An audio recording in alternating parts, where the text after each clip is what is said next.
Meeting to order. Mr. Ahern, would you lead us in the pledge, please?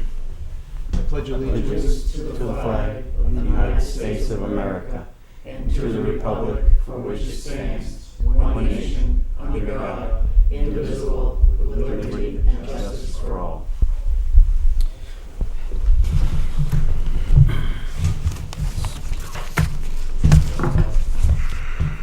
So our first agenda item, as usual, is to approve minutes of prior meetings, the first of which is the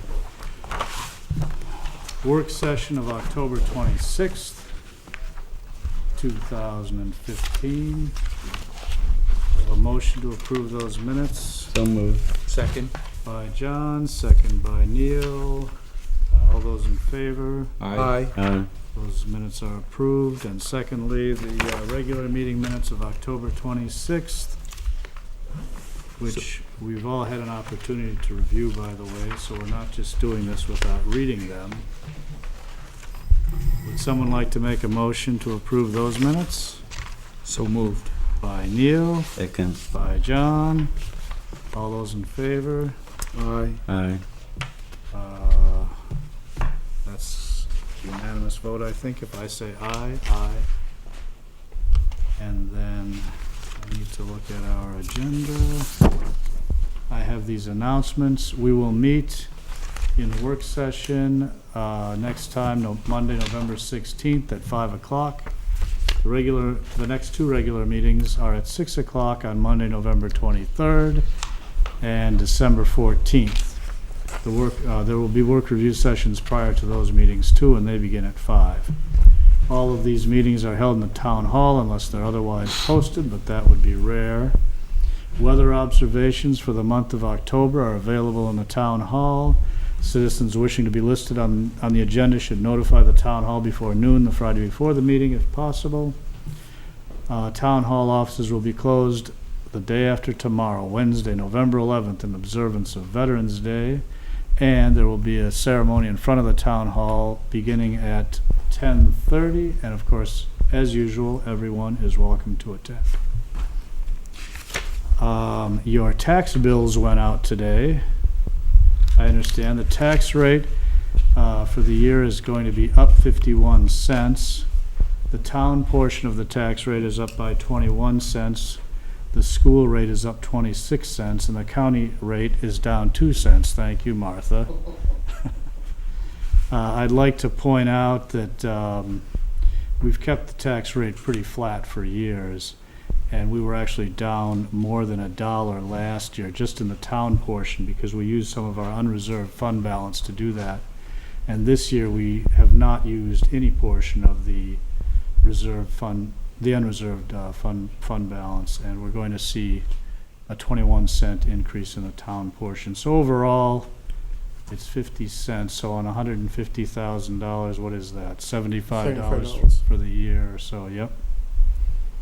So if anybody has any questions about that, call any one of us.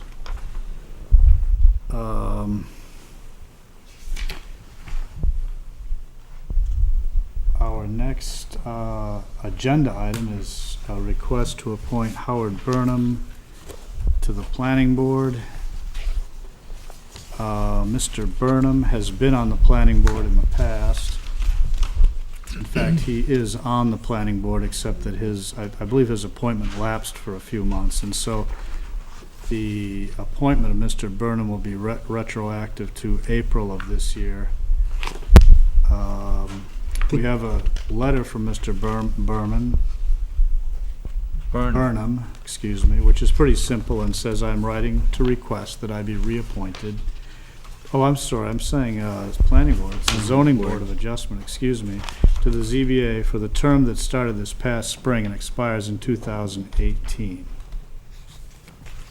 So we could use a motion to reappoint Mr. Burnham. Make a motion that we reappoint him. Second. By Mike, second by Neil. All those in favor? Aye. And with that done, we can sign his reappointment here.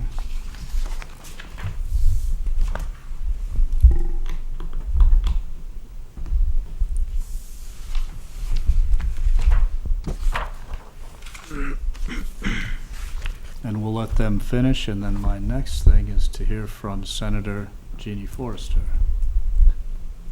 And you can, yes, wherever you'd be most comfortable, the chair would be great. Looks like a comfortable chair. It is if you don't have to move it around too much. I'm seeing that now. It's heavy furniture. It needs No to be in. rollers. Yeah, So wheels. welcome, nice to see you again. Thank you. Thanks for giving me a few minutes of your time. As you know, I like to, once a year, visit all the select boards, the 27 communities that I represent, and just kind of give you an update of what's been happening in Concord, and then give you an opportunity to ask me any questions if you have any. So, as you probably know, we passed a budget, and this budget spent close to $600 million more than the last budget from the last session. We provided more funding for drug and alcohol, 75% more in this budget. We also provided about $80 million more in roads and bridges, or to the Department of Transportation, so we're actually spending more than we did in the last budget. A lot of that has to do with the 4.2-cent gas tax and some arrangements that our Department of Transportation made with regard to TIFIA funding helped us bring in more kind of a cash flow to help with roads and bridges. And I think if you look around, you can see the result of those that revenue, because you're seeing roads being paved and our bridges are getting fixed. So that's a good thing. We, in this budget, just like we have in the last couple budgets since I've been in the Senate, it is a balanced budget. It doesn't rely on any new taxes. Spends what we have, and we also were very successful in rebuilding the rainy day fund, which is really important. It's one of the things that we've been working on for years, and we are seeing it go in the right direction. And I heard you mention your own, fund balance a few minutes ago, and you know how important that is, because when you have that rainy day come, you need to have that cushion. And ours has been woefully low for many, many years, 9.3 million, and according to our treasurer, we needed between 70 and 140 million. So you can see, and even with this, we'll be about 23, 24 million with the addition, but it's going in the right direction. So we're pleased with that. You may have heard that the governor's called us back for a special session, and the special session has to do with the drug and alcohol problem. And you also probably know that I sit on the Governor's Commission for Drug and Alcohol, have for the last 5 years. I know how important this issue is. My concern about this special session is that we're going to be doing something without having full public input to what's happening. And if you read the papers, you know that the New Hampshire Medical Society pushed back about those emergency rules. They had some real concerns about what was happening. But I think we'll get through it. We'll all be working together to try to figure out what is the appropriate funding amount, and how do we deal with this crisis. One of the issues that I have had a concern about in looking at how we are spending this money is there seems to be more going to prevention, treatment, and recovery. And I think you know how important I know that is, but we're not looking at the supply, if you will. We've got the demand side, but we haven't really dealt with the supply side. And so we've been meeting with the Commissioner of Safety to talk about what do we need to do to see stop all the drug flow starting in Mexico. It's going to Massachusetts and Lawrence, and they're bringing it over the border. And we're going to be, I actually filed legislation to, they've got a great task force in Manchester where they're having these enhanced traffic stops where the police are actually out. They've determined certain patterns, certain days, certain times of the day when they need to send forces out, and they're making a big difference in Manchester.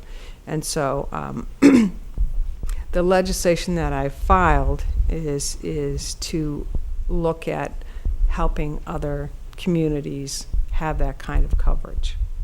So we can start to address that piece of it. Sort of like DWI stops that Right, sort of targeted. exactly.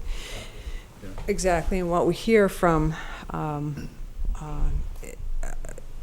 some law enforcement, because the training hasn't been there, to how you actually do a drug bust, or how you actually, do the search, so that, as an attorney, I think that you have to do it in the right way or it gets thrown out of court. So there's a training piece that we need to enhance. So once we get past the special session, we come back in a session in January. We go from January to June. And the big issue is going to be, again, drugs. Issue is going to be Medicaid expansion. We had the New Hampshire Health Protection Plan, which was New Hampshire's plan for Medicaid. It does sunset in 17, and there is legislation in the House. I think there are 2 pieces filed in the House on that issue, one from a Democrat, one from a Republican. I believe there's something on the Senate side, although I haven't seen it yet. And it will be kind of the big issue in the next session as we work to figure out where we're going with that. There's going to be a bill for more taxes relative to fuel-efficient cars. So those cars who don't buy gas, who run on electric, are not getting taxed. And so there's a feeling to be taxing those folks because they use the roads, they should be getting taxed. So I know there's a bill in the House on that. And then the other issue, which has been the issue forever, is Northern Pass. And we continue to work with the Site Evaluation Committee on getting rules that will be appropriate for the communities to be represented, to have the public interest at heart. But there's a lot of pushback right now with the lobbyists. And but we've had, as Martha and I were talking about, we've had a lot of good people over the years really push back on this. And I do believe we will prevail in the end. So I don't think they expected that we'd be as strong as we have been. So. When you say prevail, Go ahead, Mike. when you say prevail, what do you mean by prevail? Well, they're either going to have to bury it underground all the way or not do it at all. Okay. That's what I mean. You think it's a realistic proposal to bury it all the way, I do. You look at all around us, all the despite other. what they claim? Yeah. Well, yes. We had, if you remember, years ago, I chaired a commission, the 361 Commission, that looked at the feasibility of burying it underground along state rights of way. So we could, we're always talking about revenue for the state of New Hampshire. We had a solution, we had a plan, it was feasible. We were told by the DOT that you could do it. And Is this burying in the interstate right yeah, away? rights of way, Yeah. and letting us collect the revenue. Mhm. Well, that obviously doesn't work for the proponents, because they want to use their existing lines and poles, and I get that. But if it's really about power, and I've said this many, many times, if it's really about power, you shouldn't care how it gets there, and you should do it in a way that works for the host state. So, that Well, I'll that's good to hear. close and be happy to take any questions. Paul? Senator, going back to the drug money and the task force money, and when it gets divvied up, is it going to be done by the population again? What's that? When it starts to go out to the different towns, right? Is it going to be by population? I don't think so. And I should ask the second part. Are they Sure. finally going to consider a university college town different than, let's compare Plymouth to Meredith? Same population, Yeah. 2 different circumstances. Well, there are several pieces of legislation, so everyone is a little different. If you're talking about the drug task force thing, the legislation that I am working on with the commissioner is going to be grant-based. And so let's say Plymouth says, I've got a problem with drugs, and I would like I would like some help here. You'll have the ability to fill out a grant application, and there'll be a vetting process. I realize that we have the Okay. university here tonight. Will they also be able, are they gonna be allowed to participate just like a town would be? We're a town within a town, Yeah, that's a good question. and they seem to be left out, and it's advantageous to both of us that we're both eligible That's a, for this resource. that's a really good question. I'll look at that. It's not, I will tell you, it's not in the legislation that I've written right yet. But we don't have specifics of how the grant, application or the criteria yet, but I'll certainly talk to the commissioner about that Because what happens, piece. Jeannie, they subtract the university's numbers. It's not that the university puts a bigger burden on the town, but that number of people do exist in this town. But we're not looked at as a town of 6,800 when these things get split up. We're looked at as a town of 3,000. And I'm fine with that, but we should get our $3,000, 3,000 population per capita worth, and the university should get their per capita worth. Good question. I'll look into it. Have not honestly. And that's on every, I'm talking Yep. manpower, Yep. monetarily. Well, I know, we have the drug court, Grafton County, and, they filed legislation for money for drug courts, which I think is fine, but my concern was when they were talking about drug court funding is that, well, what about Grafton County? For years, the county's funded it, and now you're gonna just come in and give this money to other communities who haven't had any skin in the game, who haven't worked hard. What does Grafton County need? And I want them to be able to be considered. And I've been talking back and forth with the county attorney to make sure that when this legislation gets written, that the needs of Grafton County. I mean, you just have to look out for those folks who've already been in the game and have been dealing with this and know that it's something that they should be doing versus, there are just some communities who want you to give them the money. Is our drug court funded by the county right now? It is. Totally. Yeah. I didn't know that. Yeah, you started out with federal funds, I think, for the training grant, and then it got funded by the county. And when they started talking about the drug courts funding, they wanted to give 100% from the state. And I said, well, what about those places that have already been funding it?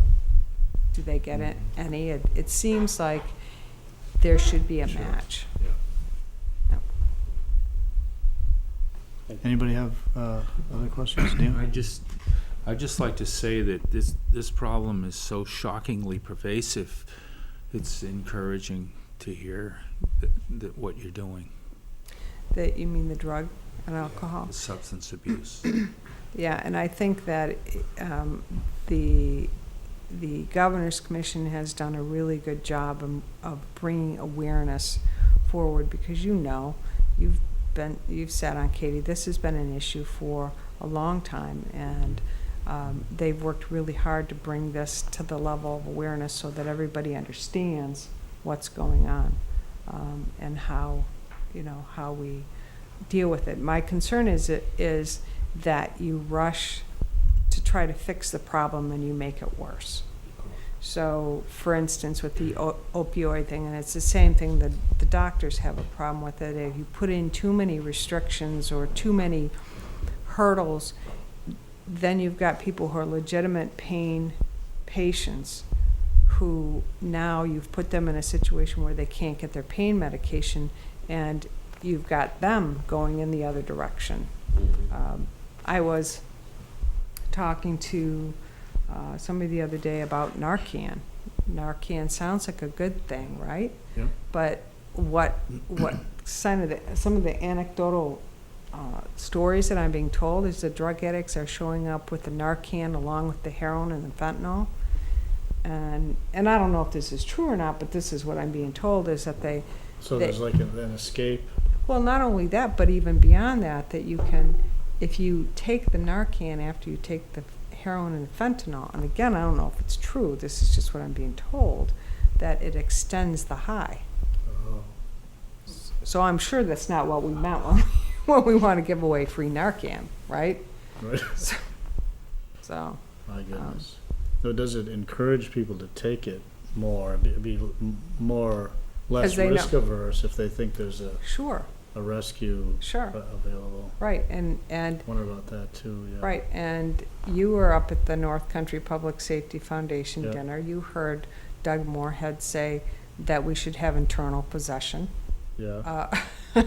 Well, I was wondering about these traffic stops. You know, it's one thing to stop somebody for drinking and then smell the alcohol, see the behavior, see the eyes Yeah. and all of that.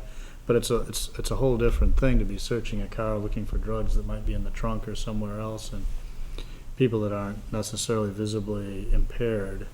You know, that's a much different search, I would think, and It that's is, and difficult too. And it goes to that, what I was talking about earlier, is the training and how you Yeah. do that in the legal, effective way. So, Yeah, how did you feel about the internal possession thing?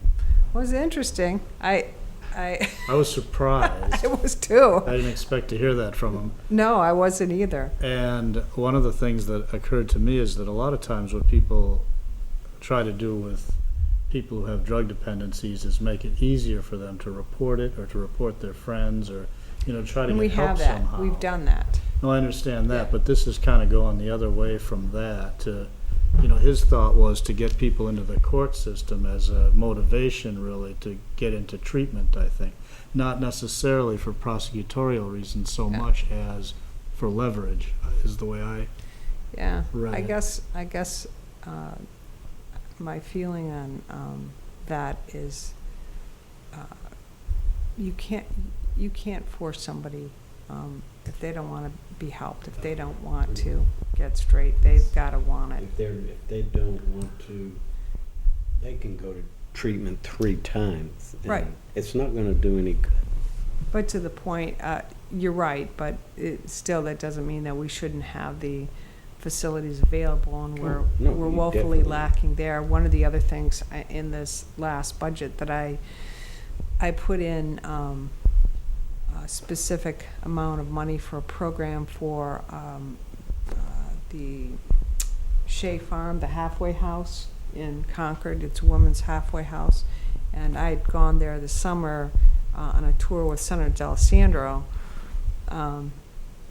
because we wanted to see the conditions of the halfway house, which is a whole different subject. But you just have these women who are there who are not getting any kind of rehabilitation. Well, when they finally leave, what have they learned? So it's even like Narcan. If you're going to give somebody Narcan and they take it, there should be a next step. Okay, now you need to do something else. You just can't keep giving them Narcan because you're not helping them. Right. You're not giving them a path, right? in the short term. And it's the same thing with the ladies at Shea Farm, they'll get out, but if they haven't learned skills on how to survive or how to get a job or, all those things to be successful, we really haven't helped them, and they'll reoffend. So we just have to be smarter about how not only how we're spending the money so that we're spending it on effective things, but that we're being helpful to folks.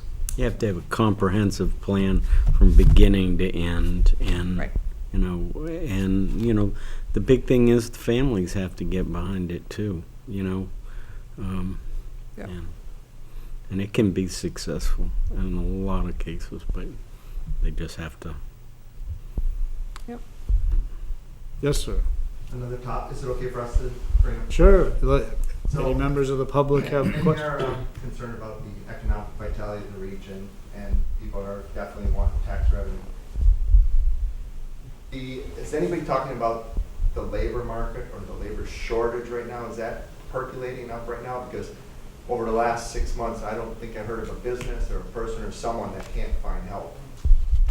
Is that being discussed at all? Is it starting to percolate? It has, and it's been a discussion for a couple of years now, and it's that chicken and egg.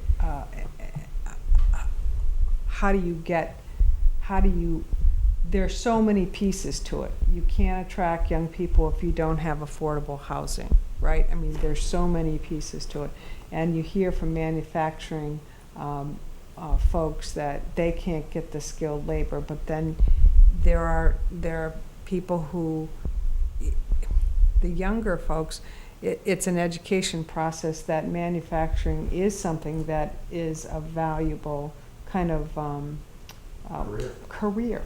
But it's, for so long, it's been, oh, that's not, that's Not not. just manufacturing, but the trades in general. Right. All the trades are hurting. So, so the universities and the community colleges are working with young people. There are a lot of different programs to address that. But at the end, I think we're the third oldest state. Well, and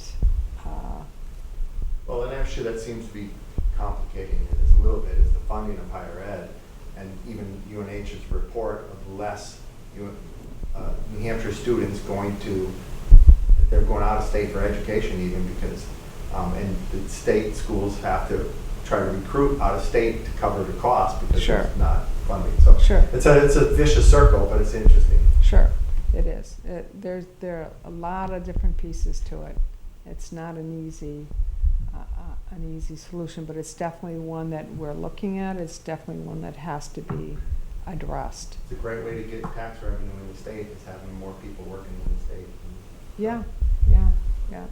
I would sit on an economic development committee for the town I live in, Meredith, and we were just having that discussion this morning about because Meredith is just, it's getting older and older and older, and the young people that are there, the young families that are there,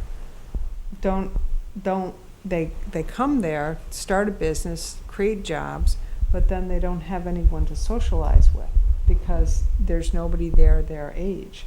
And my neighbor across the street had 7 children, and had a great business. His business, but it didn't do well. He couldn't find anything else.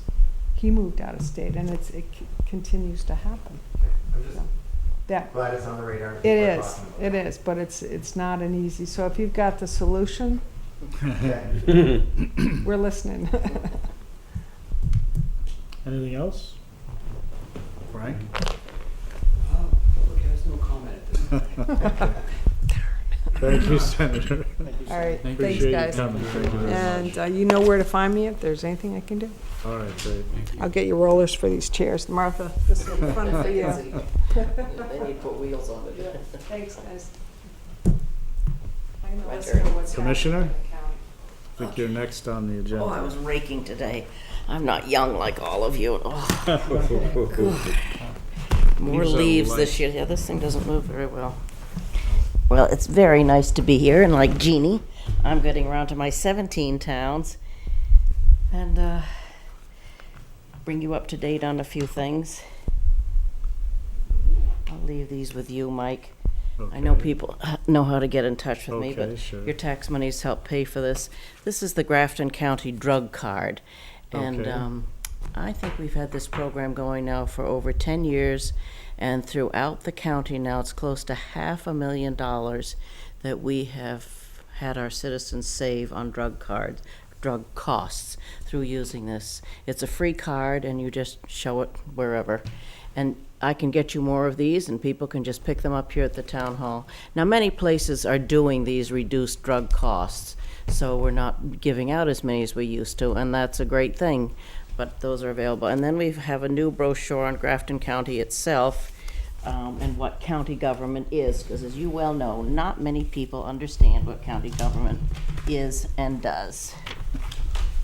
And I can also get you more of these, and maybe just put these out in the front office. Sure, that's great. So, you got your tax bill, and compared to last year, we had a lot of towns whose taxes went down this year because, as you may know, Groton last year, theirs went up Oh, hugely because of the unexpected value that the wind farm put on them, which I think they were not expecting. So they did something this year that dropped it. So we have several towns who went down this year, and in fact, Groton's went down 46% when it went up about the same amount last year. And Orange's taxes dropped quite a bit. So we had a few towns that went down, but my being in Holderness went up almost 4%. Plymouth's went up 5.79%, but still a pretty good deal when you look at the overall.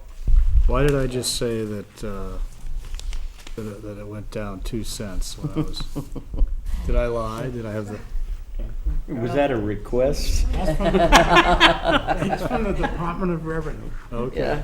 Yeah, DRA sets the whole thing, so. Don't anybody repeat that. Keep our mouths shut.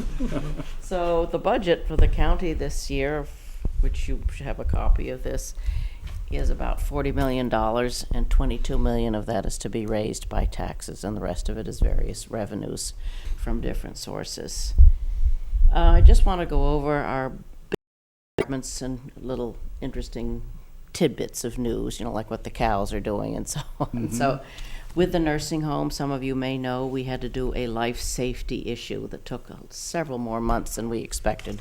There were some fire breaks in the ceiling that had been discovered and took a lot longer. We had to move a lot of the residents to the commissioner's office for several months while we went through this whole long process. It has just been completed. Everybody has moved back. I think we've got the safest building in the county now with this nursing home. And it's a great PR ploy for us also to let people know that it is so safe. And we continue to get a lot of accolades and a lot of respect for what our nursing home does. And we're very proud of it. And that is the biggest employer or the biggest department in the county with over 200 employees. Our Department of Corrections, to the nursing home, we're going to slowly build up our residents there because we've been around 120 and we can keep 135. So our revenues are down for several months now because of this, but we will slowly build it back up.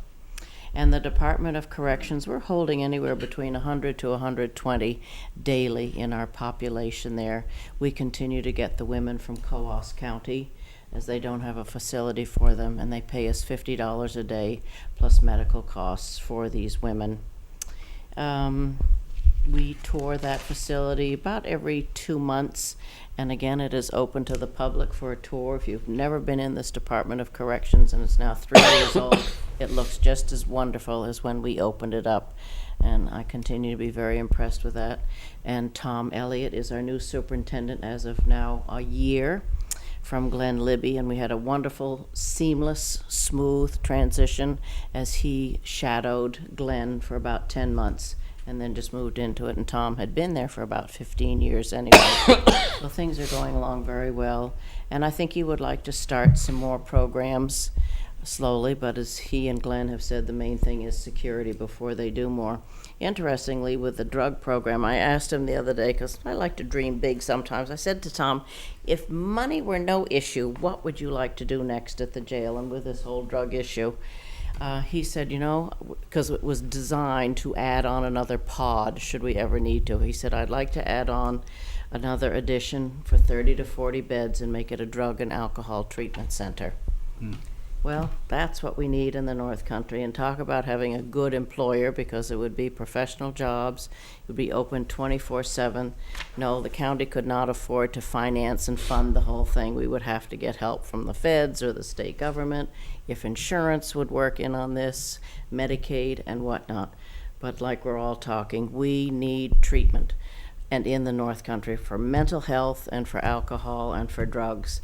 So I thought that was really great to hear Tom say it. So I got a wood chip biomass plant built up there. I don't know if I could get this thing built, but that's food for thought for everybody, that there is a place that it could be built, there's space for it, and to get the people up there to work. I mean, So these would not necessarily be inmates. They would be people that were there just for a it treatment would be program. physically attached to the Department of Corrections, but it would not be inmates. And Sullivan County, as you may know, has the, I guess a mental health center there that apparently they're doing very well with. At their corrections Yes, department? yeah, instead of building a jail, they built that because, as with our inmates too, probably 90% of them are drug and alcohol related of what we have there at the jail.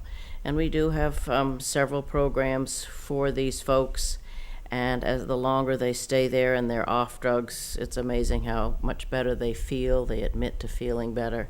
But if they go back into the communities and there's no supports, They go back to their same bunch of people. It Yeah. just keeps repeating itself. So we really have a problem, and that, like Jeannie was saying too, was one of my huge concerns. And I went to the Katie program the other day at the library about Narcan, and this is something I want to talk about with my colleagues, because I think we need more Narcan available at the sheriff's office, because I don't think the sheriffs carry that. Probably need it at the DOC. I don't know if we need it in the nursing home. And it's not a panacea. You've got these drug addicts coming back 3, 4, 5 times. They had a recovering addict at this Katie talk the other day, and he said, no, Narcan doesn't turn you around and make you think you're going to go clean. The addiction to this is just so awful. It was a very illuminating talk that they gave the other day. So we need to somehow cure this insatiable craving for the drugs that our young people have. And, you know, back in our day, it was the back alley junkies. It's everybody, you know, young people from fine families and whatnot too. Professionals, it runs the whole gamut. So it's a huge, huge problem that we're all gonna have to get involved with. So anyway, the DOC, come up anytime and see it. Our farm, as many of you may know, we are the last remaining county farm with a dairy herd. And Donnie Kimball's been there about 26 years, has 2 wonderful guys working with him. I think we're doing very well. The buildings have all been rehabilitated and look beautiful. We milk a herd of about 60 to 70 cows, and right now the price of milk is about $17 a 100 pounds, and that's pretty good. We have headed up over 20, but that's the volatile part of the farm, are our milk prices. So that can make us or break us. And we never make money at the farm, but we've got some intangibles there with the inmates working there, and we do have hens, and we sell the eggs to the public, and we also use them in the nursing home for cooking, and of course they use them in the Department of Corrections. We have a big vegetable stand and made about $55,000 this summer, and I have a list of it, but we do give to many organizations. We donate to several groups around the county of potatoes, 50-pound bags of potatoes, several times during the fall and winter, to churches and to soup kitchens and squashes and whatnot, and the inmates take those around. And I know that Kathy Bentwood gets a lot of bags of potatoes down there. So we're very proud of that program and the huge donations that we make around the county. People just have to call and they will be driven down here. And as you may know too, there are the working groups through the Department of Corrections. The young men and women come out and do different programs, like they help set up the Hebron Fair and take it down. They've painted the cemetery fence over in Holderness. I mean, they're all over the place. So I hope the town utilizes them. Paul, do you ever call on inmate programs? Good. Because I know they're already lining them up for next summer. It's so popular, so keep that in mind. And the vegetable stand, in fact, is always run by an inmate. And to my knowledge, we have never had one of those inmates come back to the jail who had helped run it. Because they take money, they write down everything, and for some of them who've never been given a decent job or helps their self-esteem. So we're very proud of how the farm stand is doing there. We have the IT department, which is huge now because just ongoing communications with everybody. Wonderful maintenance department that takes care of the whole complex. We have, of course, the court system and our own administration building. So we have over 450 employees, and our biggest cost, like most people, is health insurance right now. And we've been given an estimate of next year's, which was terrible, so we're going to have to go out to bid and look again at that. The issues that I am very concerned about in our county, again, are the aging. Jeannie said we're maybe third. I thought we were like first or second, but we may be third aging in the county. And it just has so many ramifications. When you say we are third, I didn't catch In the that. country, that we are the Oh, in the oldest, country. yeah, the I got you. oldest Okay. aging Yeah, yeah. state. Second or third, yeah, it's right up there. Right after Florida. Maine, I think. Maine. Maine too was another Really? one, maybe even Vermont also. But it certainly has job implications. I mean, I know my kids won't come back here. Chances are your kids won't come back. They need the decent jobs. They need affordable housing. We'd love to get more up north, but you gotta have the school programs that are affordable for them. So yeah, the loss of young people, keeping organizations going. How many of us volunteer for all these things, but nobody's coming along behind us? I'm going into my 11th year with running Keep the Heat On, which is fine, but there is gonna come a day when I just can't do this anymore, and nobody's jumping to take it over. Well, you need to recruit. And we try that. Like Jeannie, a huge opponent of Northern Pass. 5 years into fighting this thing. It's far from over. And I think we have done an amazing job to keep it from being built. But we're all going to keep fighting it. And the wind issue. You know, this whole thing they still want to do around Newfound. That is not over yet either. No, it doesn't sound like it. No.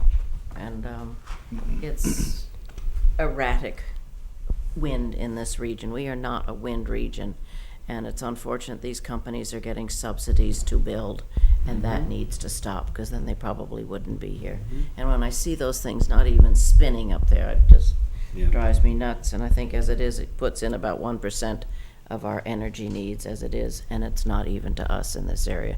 And then you look at those big poles up and down Tenny Mountain Highway, which I think most of us didn't know they were gonna be No, coming we in. didn't know they were gonna do that. Fairgrounds the same way. I mean, Ugly, it just- ugly. Well, it's a French outfit too, isn't it?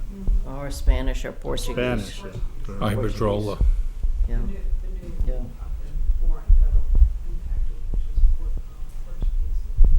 Yeah. Yeah. So they don't belong here. And then, as I mentioned, part of the drug and alcohol, but also mental health care.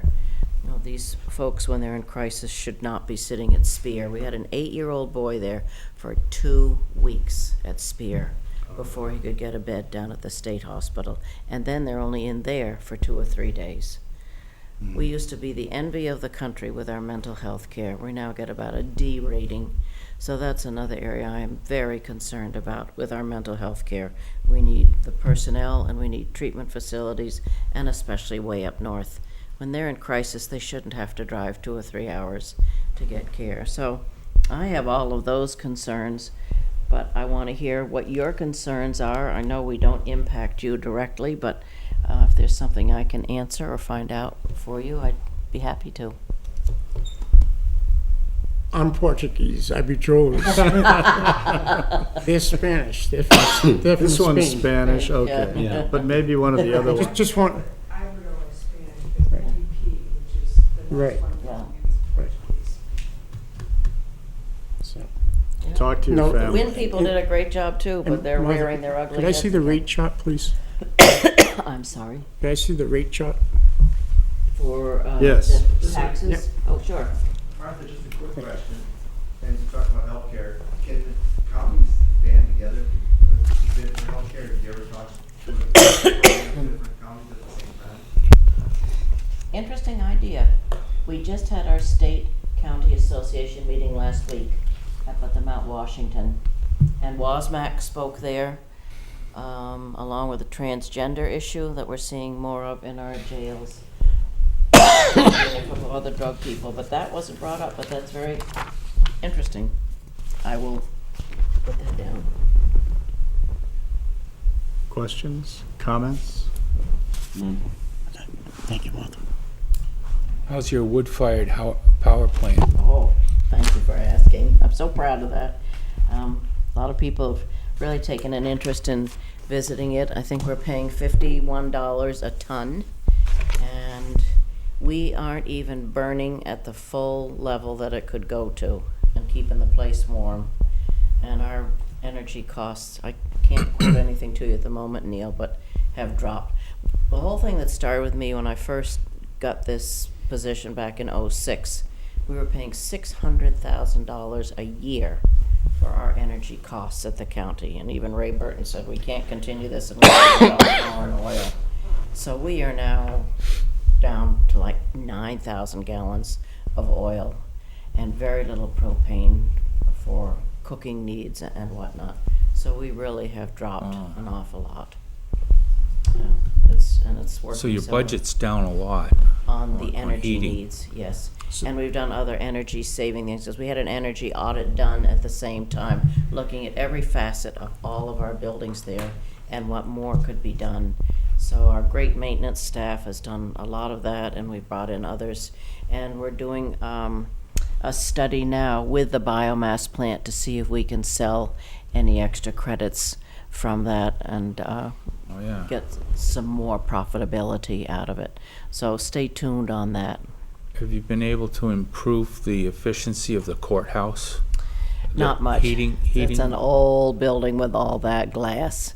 I think, again, if money weren't an issue, they'd rip the whole thing apart, or it was the strangest design in the first place certainly is, yeah. with all of that. I mean, they've tried to button it up as much as possible, and it's the original furnaces, and they could go at any time, but at least now with the wood chip plant, the furnaces are being used less, so maybe they'll last longer. So do you pipe hot water over to the courthouse from the? Yes, there's the central plant, so it's all underground, and that was part of that construction plan, was piping everything into the new buildings, and that took some adjustment and whatnot.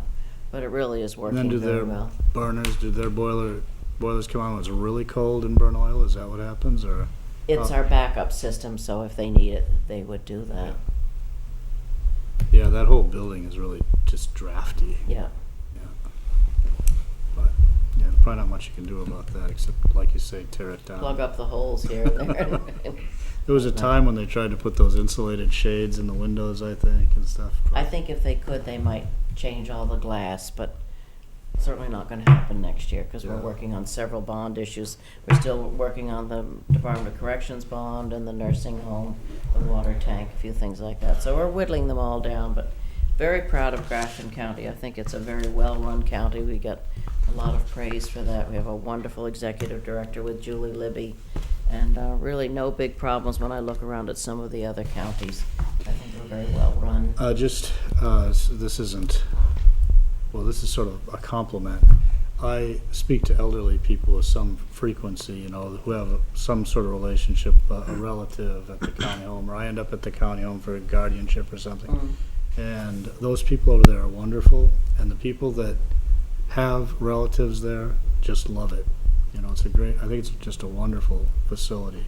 And the employees there are just, Yeah, it's an Really, amazing bunch. really It's nice. very hard work, and we Yeah. hear that so often. And in fact, our director of the nursing home, Craig Labor, won the county award the other day at Oh, our did he? meeting. Wonderful young man, and is very caring. Like most of the nursing homes are having trouble getting enough LNAs, there's an example of needing young people up in the North Country with a career. It's hard work, and Yeah. attracting young people, and Woodsville isn't exactly a hopping place at night. So, so people who move up to that region really have to like that kind of life. right. But I love my job, I'm really enjoying it, I continue to meet wonderful people, I feel I'm effective up there, and I love hearing from constituents, and so I'll be going around, as I say, to all of my 17 towns. So any questions from anybody? Yeah, I just want to mention that I use the deeds office quite often. Sure, yeah. And I'm very happy with the service.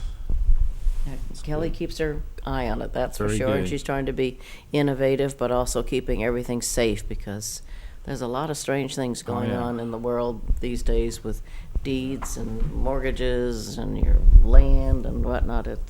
So we're lucky that they keep an eagle eye on things, but I'm glad to hear that. Yeah, people can really record anything they want. I guess so. All right, well, thank you very much, Thank you Martha. again for Yes, having me. Jeannie? I'm not a member of the public, but I'm curious. Yeah. Could I ask a question? Sure. What, with that 30-bed facility, any idea what the cost of that is? You know, the jail, which of course is a very different type of place, was 33 million.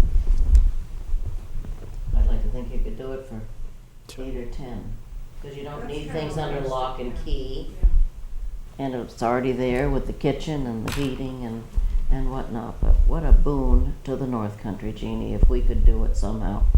But it would have to be tied to insurance, so you get the reimbursements. You know, you've got the Plymouth place here, but that's all private pay, I think. And that isn't feasible up there. I mean, yeah, you could take private pay, but you also need the insurance. Yeah, you And might again, it have would just some. be physically attached to the Department of Corrections, but it wouldn't be under it. But I would love to see that up in the North Country. Food for thought, Jeannie. Thank you all again. I hope Thank you all you, have a good Martha. holiday season. Everybody Thank stays you again, as safe as Jeannie. possible. Thank you. Thanks. Good to see you all. Yep. You nice to too, see thank you, Martha. All righty then. Next item on our agenda is to discuss this letter we've all seen from Plymouth Village Water and Sewer, which relates to a proposal that Water and Sewer is considering to replace the water and possibly sewer line along Main Street all the way from Highland Street down to Warren, and then I gather up Warren to Winter. So it's a considerable length. And we have this letter from Plymouth Village Water and Sewer, which I won't read all of it, but basically, if the town would like to partner with them in this project and then reap some benefits for the town that might not otherwise be available in relation to maybe the quality of the road or the sidewalks or other infrastructure items, and we've discussed this to some extent at our work session. And I think, I'm not sure, I think the conclusion we came to was that we will respond to them, and I think maybe it would be best as a first step to invite them to come and talk to us more about it. Maybe we can understand a little better what might be, what advantages there might be to the town in getting involved in this. So I think we'll just write back to the commissioners and ask them if there's a time that they could come in to see us, or maybe we would go in to see them, I'm not sure. Does anybody have any comments about that? I think No. that's a good idea. That's kind of like, Mhm. all right, so that's what we'll do with that then. And I see some blanks here. Oh, there is, we have no purchase orders. We have committee reports. Has anybody been to meetings? No, I missed the last meeting. I was sick for the school board, so. Okay. No? No. And Mike?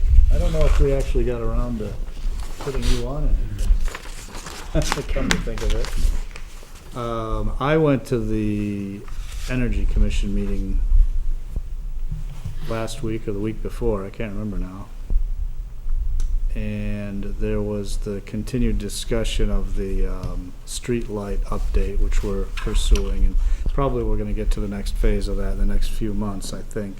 Just a couple more lights that we have to look at. And then there was also some discussion, again, about the ongoing possibility of the solar array probably out near the solid waste facility. Although there is no sort of definite proposal or even a real plan that's, to the point where we could evaluate it. It's all sort of hypothetical at this point, so there's really not too much to report there. But some progress is being made, and it's still, we are looking at it. Yes, sir. Are they looking at doing any more lighting? That first crosswalk going up Highlands there at the college, it is really bad. You mean dark? Sometimes, yeah, it's dark at night. So when you and- say the first crosswalk, you mean where, at the library? Yeah, right by the library there. I mean, when you go up there lots of times, it's, just It's dark. the lack of light and, again, not wearing a lot of,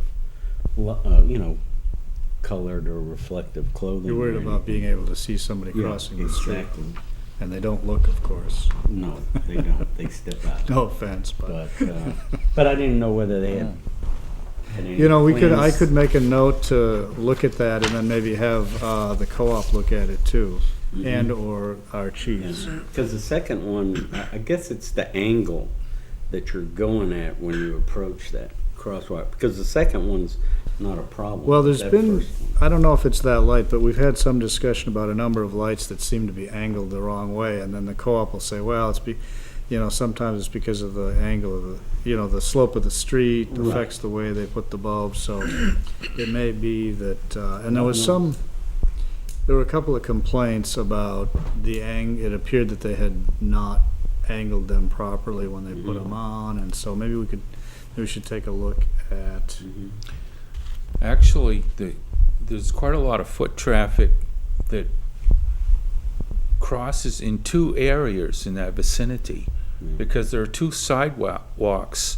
on Russell Street that come down, and there are a lot of people who come down the upper sidewalk and go directly across into the driveway of what was the bank, or yeah, the old Citizens Bank. Citizens Yeah. Bank. I think they're still there. Okay.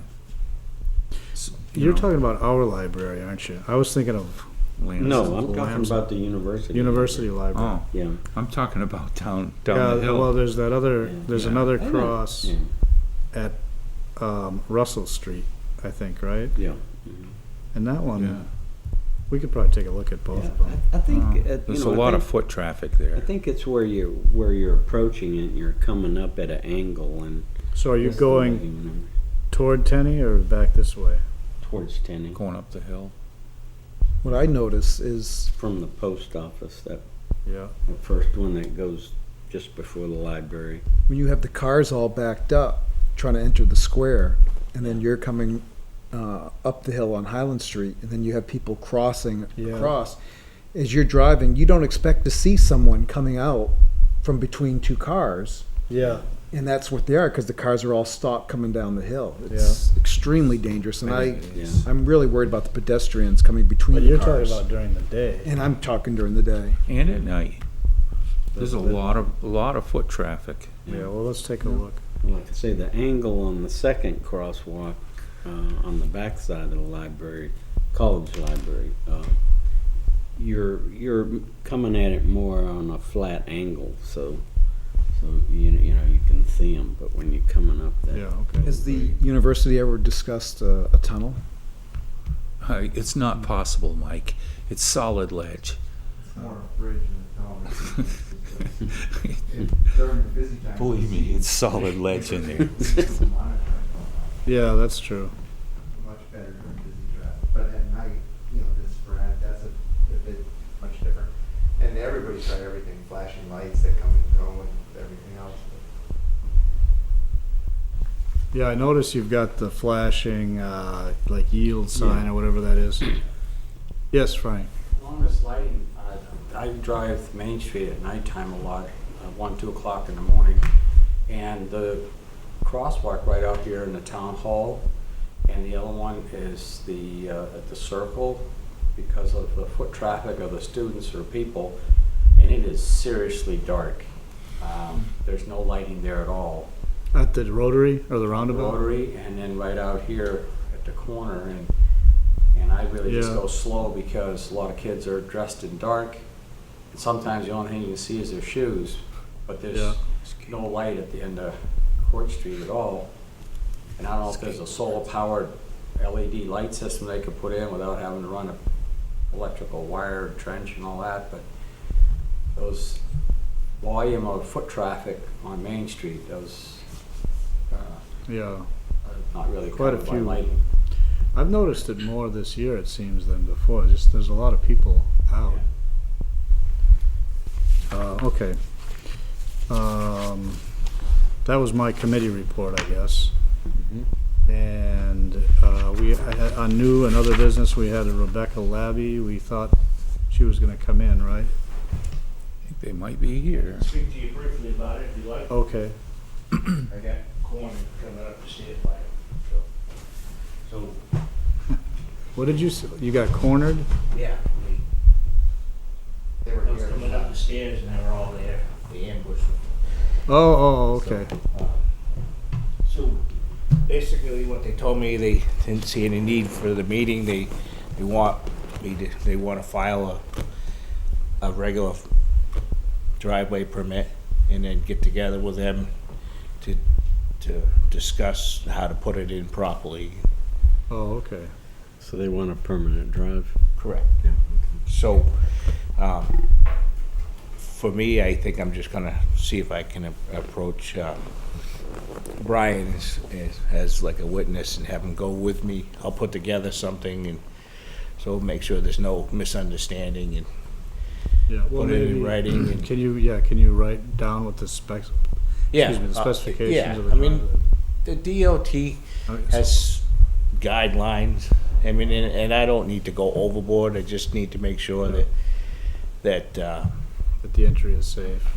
that they can just come out of there and have the visibility and so my opinion is for them to put this in is they want a log there, so this would be my recommendation is to, before we give them permission to do the intent to cut the logging, Mhm. make sure that the driveway is in place Okay, before we sign off on that. that would make sense, sure. So don't sign. That way I have some leverage that it gets done. Sure. So we'll approve the intent to cut when the driveway is ready, is what you're Correct. saying. And the permit's been, I guess you apply for a permit and then is the work done and then you give them the permit when the work is satisfactory? Is that how that works or does it? Right. Yeah, okay, so, and then you could do approve the intent to cut after that's, Mhm. after the permit's been issued. That makes sense. Sure. And I think they'll do it, they just need to be walked through the process. Yeah, well, it's like anybody else. We don't necessarily all know Right. exactly what's involved, so that's why we have Well- professionals. Keep it simple and make it work.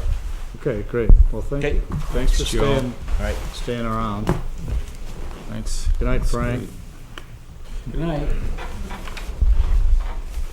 All right, Mr. Miller's all done. yeah, he's leaving too. So, yes, oh, I'm sorry, Kathy. No, it's okay. I just have one correction for the announcements, the budget work session on November 16th. Yeah, It was supposed to be a tentative work session. all right. If And we needed. decided not to do it. Right. I'm sorry. Right. No, it's So I should just, I know it's a little late, but I'm going to revise my earlier announcement to say that the work session that I said we were going to have next Monday at 5 o'clock is not going to occur. Thank you. And with that, a motion to adjourn unless somebody has something else. So move. Second. We have a motion and a second to adjourn. All those in favor? Aye. Aye, we are adjourned.